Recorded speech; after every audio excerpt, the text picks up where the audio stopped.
Hello, everybody. Markiplier here. Just kidding. My name is Casey. What's my name? Shit.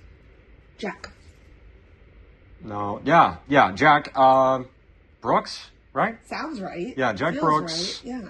And you are. I think you said Casey. Case. That sounds right. C. I feel like there's more letters too. There's like a. But that's me. Zelensky. Yeah. No. All right. So okay. Well, welcome to SAFEBOX, and welcome to SAFEBOX. Just the director's commentary, clickety clack, and Russell's not here. No, he's not. He's on a train. Yeah, he's on a train. He's a conductor, believe it or not. He was a railway consultant for Cedric Adventures and Jolly Old James. But that's not about that. This is about SAFEBOX. So clickety clack, we are cracked, and we start off with this rather scary intro. Some that show the forthcomings. Gearworks Studio. Isn't that just so friggin'... I love the static and grain? Yes. So, I know what some of you film nuts are thinking. This is 16 by 9. It's not like that IRL. If you're trying to capture VHS... Yes, the original video is in 4/3, I know. But, when you're doing a film and you're shooting it in standard 16 by 9, you don't switch back to 4/3. You keep the whole thing in 20 and 16 by 9. Just for editing's sake. What I wanted to do was I really like 2000s films. I really like 2000s thriller films. And they keep it consistent. They keep the ratio consistent, so they don't really switch back to, 4/3. Makes sense. And I really wanted to do this, sort of arc shot. This we boom up and from the hand, and then we get this arc of... So good. Yes. I love that intro, that arc, whatever the hell it's called. It's the one moving shot. Oh, it's not true. Who is that guy? I feel like I know him. He has the word K. Wait, isn't that your friggin' name? Okay, that is my name. We were right. Phil really did good. He did go good. He dug down deep and did great. Yeah. Yeah. And so we didn't add any lighting. We wanted to keep it natural. And we see a bunch of haze, we see the light from the lines reflecting back into, the glass. And we see that, what's the character's name? Hank? Mr. Schultz has sort of a, what would you say, shaky perception of reality at this moment. And Russell, now I'm getting all their names confused. Now, Mr. Gordon. Yes, Mr. Gordon. Or, Philip right there. He's kind of kept in the dark, so... And the light from the shutters is really, it's overexposed. And the light from the light behind him is overexposed. And that was kind of to give that sort of hazy, nostalgic 2000s feeling. There's a lot of tie-ins to the 2000s. It's so crisp, though. I love it. So crisp. Well, you gotta keep it crisp. And there's a bit of light coming off of, Mr. Gordon's temple. He said, I'm just gonna set this back here. He's gonna watch it. You're gonna watch it. But the lighting on, what's his face? Mr. Schultz is more neutral. All of him is pretty much exposed, and Phil is, I keep calling him Phil, whatever. Mr. Gordon, who was kind of kept out of the loop, is in the dark, even though he has all the light. I almost fell in. I literally had to help her right there. But now it's the opposite. I liked this. I liked being in this movie because I didn't have to show my face very much. This is true. She has a mask on, and originally in this part of the tape, she was supposed to rip off the head of the little cat husband right there.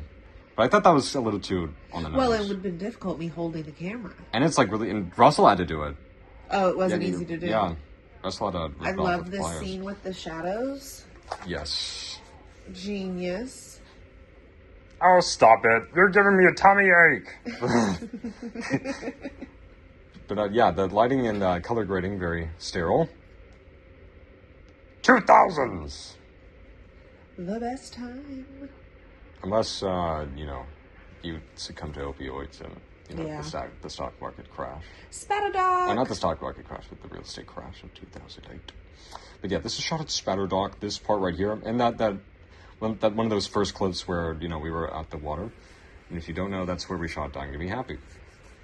It's a magical place. Spatterdock. And this was shot back home. And you can actually see remnants of Jolly Old James spattered throughout. So you can see the flour from Tidman's Sheds, and you can see the bin of all the engines. That's where I kept all the wood and railway stuff. So we were filming Jolly Old James at the same time. I think we did this take 3 or 4 times, but we ended up going with the first. We did a lot of things 3 or 4 times. But we ended up going with the first one. It was the most natural. It was the most successful. This part, I did not enjoy doing this. Strangling your boy, Jack. I could never. So this... Oh, yeah, I forgot to tell you. So let's cut back here. This is their real... I never told Russell or Phil what was going to happen on the tape, and this is their first, like, reaction to the tape. So those are, like, their genuine reactions to the tape. So, yes. This is the first playthrough, and this is actually them being shell-shocked. I love that. And they just turn back. Russell's like, what? Now the lighting is neutral on both of them. But as soon as the questions roll back, the reality sets back in, and the lighting is as it was at the beginning. When he was practicing his lines, he had the hardest time fertility. Yeah, Say that. and he didn't have to add that. That like wasn't in the original. That wasn't in the original script. That was not in the original script. Sense. I just had it as we took him to the doctor, said she wasn't fertile. That's all you had to say. So as we can see that he's that a wordy man. That light is bloomed out, of course, because now they know too much. Ah. Now the light is sort of smothering, right? It's like you're a genius or something. Shut up. Ooh, Phil loosens tie. All right, so some people are kind of confused about the plot. So basically, this tape and Mr. Schultz's relationship with Philly just kind of shows that this is not the first time she went missing. She really wants children. That's her main goal. She really wants children. Like, she's crazy about the idea. And when her first boyfriend or husband, she thought that she wasn't trying. He wasn't trying hard enough. So she just went missing. Had an episode, went missing, and then came back, stalked him for a bit, killed him. And now, when she married what's-his-face, Mr. Schultz, it turns out that she was actually infertile this whole time. So that went her crazy, and that went her crazy,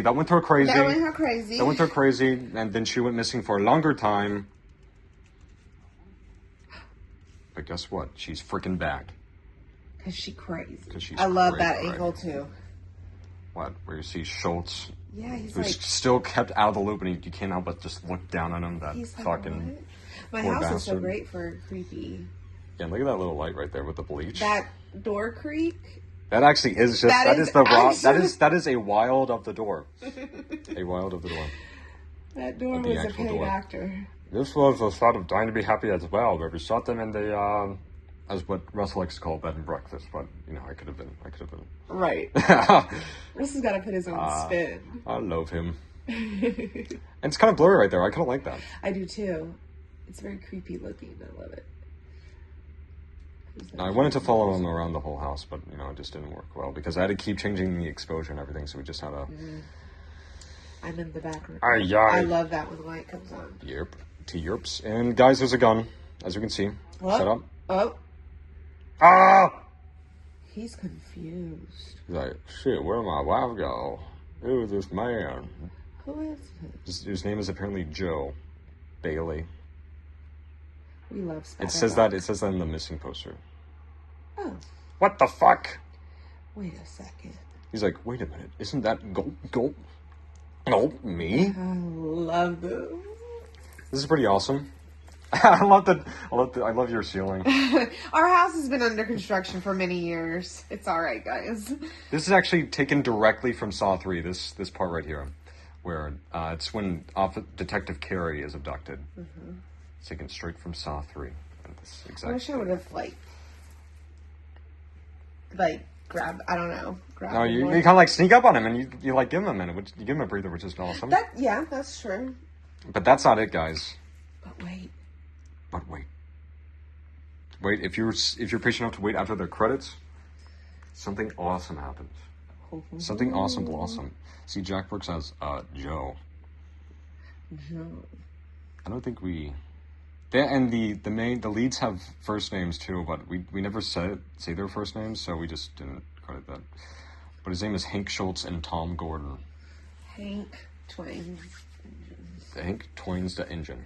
Oh, here we go. What the fuck is this? Thank you, Kate. And now the lighting is it's more fruitful because he doesn't have anything to.